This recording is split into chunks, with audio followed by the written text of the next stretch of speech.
It was a great joy, actually. I think the actor brings something to the story that you as a writer don't necessarily know is even there. I found myself laughing at parts that I didn't even realise were funny when I was writing them.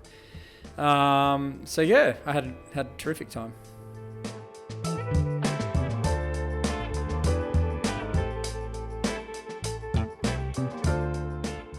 Well, this particular story, it's like a lot of stories, begins with a seed of truth, and the premise or the opening setup is something that actually happened to me in my life. It was grand final day in 1989, and my dad, he was trying to make the day even more exciting for me. You know, he's a young 9-year-old kid, or how old, 8-year-old kid, and decided we'd decorate our house. And in real life, that just went, apart from our team losing, that went quite well. It was just a nice father-son moment. So I started writing a story about that at some point because I thought, oh, that's nice. I'll try to honour that moment in which my dad did that really nice thing for me. And as is the case with most stories, they survive on drama, and there wasn't a whole lot of drama or conflict happening in that. There was just a lot of feel-good emotions. So, you know, the first draft was pretty boring, and then I thought, oh, maybe this dad is, you know, maybe he's drinking a beer actually on grand final day, and then suddenly maybe he's not such a great guy after all. Maybe he's also throwing that beer, and maybe, you know, one thing after another. It just kept getting more and more dramatic, I suppose, or I kept injecting more and more conflict, and, you know, the end result is this kind of fictionalized, heavily fictionalized version of what was actually a pretty sweet moment in my life. So then I had this moment. It's kind of a funny story. It was originally published in Griffith Review, and I sent it out to them and they accepted it. And I'd never had anything published there, so I was pretty chuffed that they accepted this story. And then when they sent the proofs through several months later, at that particular publication, they like to put at the top of the page a little header saying what genre it fits into. And they just assumed it was memoir. And I had this kind of really tense couple of days of like, oh fuck, like I really want to be published in this journal. But so I don't want to blow it by telling them it's not memoir. But on the other hand, my dad's reputation is on the line here. And I'm proud to say that, you know, in the end, I proved myself an ethical person and wrote them an email and said, oh, I hope this doesn't ruin my chances of being published. But it's technically not 100% true to call that a memoir. And, you know, in the end, fortunately, they didn't mind, and it was published as fiction, which it is.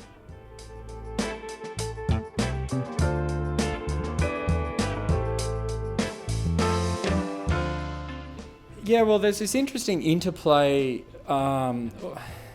there's this interesting kind of dynamic in families like mine, I suppose, which are pretty traditional and working class. The father is the provider, and for the most part, the mother is the home keeper, and, you know, provides the love, and the father is the figure of authority. And there was something about this particular story where I guess I wanted to subvert that. And I suppose what I was interested in doing was giving the son a glimpse behind the curtains of the other side of masculinity. That there are aspects to it which are kind of aspirational, but there's also, it has the potential to become pretty ugly, but also kind of pathetic really quickly and really easily. So the mother's strength that you refer to is kind of a counterweight to that, often overlooked in these kind of families dynamics. You know, the mother is actually sort of the rock. She's the one that carries the kind of the real family strength. So I suppose, you know, with that in mind, it wasn't especially difficult to think about how this mother might diffuse the scene. But there's also some kind of interesting things there with, you know, playing around the idea of the tiger mother and the sort of fierceness and protectiveness of a mother, of a woman.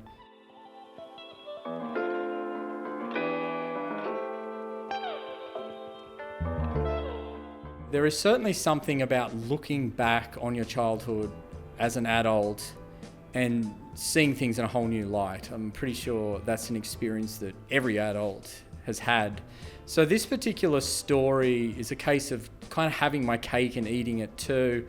It's told from the point of view of this young child, but it's told from this reflective perspective where he's looking back on things. So at one moment I can be naive, the narrator can be quite naive and not seeing the father for who he really is, or not seeing his actions for what they really are.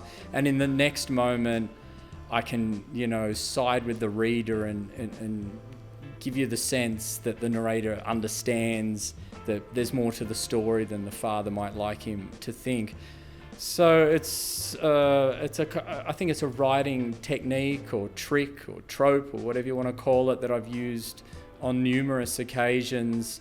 This shifting back and forward between adult perspective or adult hindsight, insight, and child naivety. I'm certainly not the writer to invent it or the first person to discover it. A lot of writers rely on this and milk it for all it's worth, but it seems to be a gift that keeps on giving. It's just a way of finding two really interesting kind of perspectives on the same story, I think. Yeah, you take a situation which is fairly objective and two-dimensional perhaps on the surface, and by looking at it from two different perspectives, an adult perspective and a childhood perspective, you can layer it in really interesting and complex ways.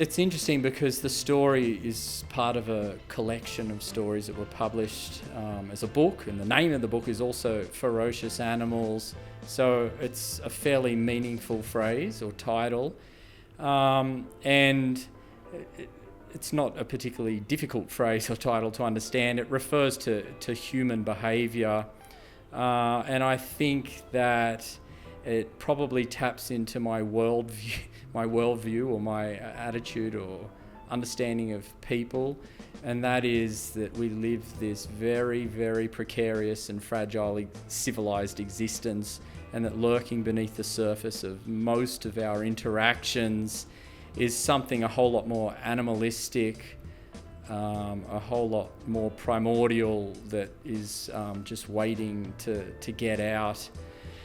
And so I found, especially, this story, but the other stories in the book, that I found myself drawn to these kind of situations which would induce a person to let their defenses down, to let that civilized persona slip for a moment, to expose what's lurking underneath. And in some instances here, in this particular story, the ferocious animal might refer to the protectiveness of the mother, which is probably a relatively positive attribute, but at the same time it also refers to the sort of behaviour that we witness the father parading or partaking in, which is somewhat less admirable. And I must say that in most of the stories that I write, it's probably belongs in that latter category. It's the kind of behaviour that you're not necessarily proud to have exhibited.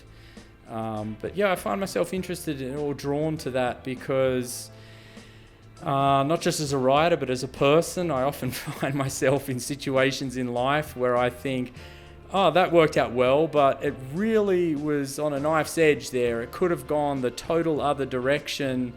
And then I read stories in the newspaper about people doing, things that you think, oh my God, what happened there? And there's this sense of, there but for the grace of God go I. Sometimes it just feels like luck or fortune that you manage to keep. It feels like a confession that I'm giving here now. I'm not about to go out and commit any atrocities, don't worry. But it does feel a little bit like sometimes it's like, you feel blessed that you just managed to keep things together sometimes when you could have just really slipped and our lives change in an instant. You can do something stupid and that's it. So there's something cathartic for me about exploring those moments in fiction maybe to ensure that I don't end up living them in real life. I don't know.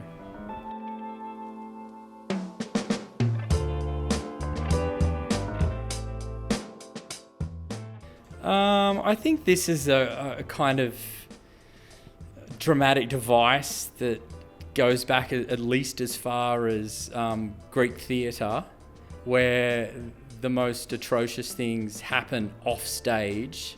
And unless I'm mistaken, the very phrase obscene refers to things that, we say something's obscene, meaning it's sort of not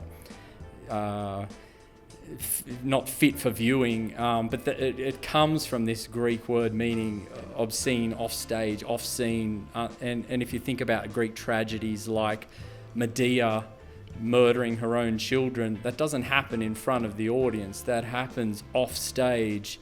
So it was a decision that I made here because there's something more menacing about threats that you can't see. It's like watching a horror movie, right? And sometimes when the killer or this monster or whatever is revealed, a lot of their potency is diminished because you can see them and you realize, oh, that's just some loser in a mask.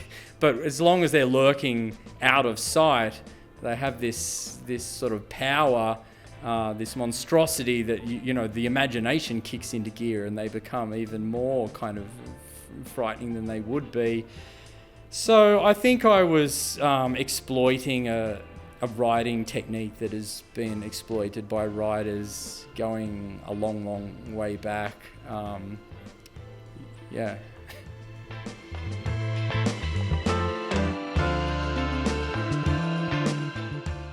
Oh, I had a great night. I really enjoyed watching. I thought he did an excellent job. I've been to a lot of live readings where writers read their own stories, and this was better than that, I have to say. This was much more tolerable.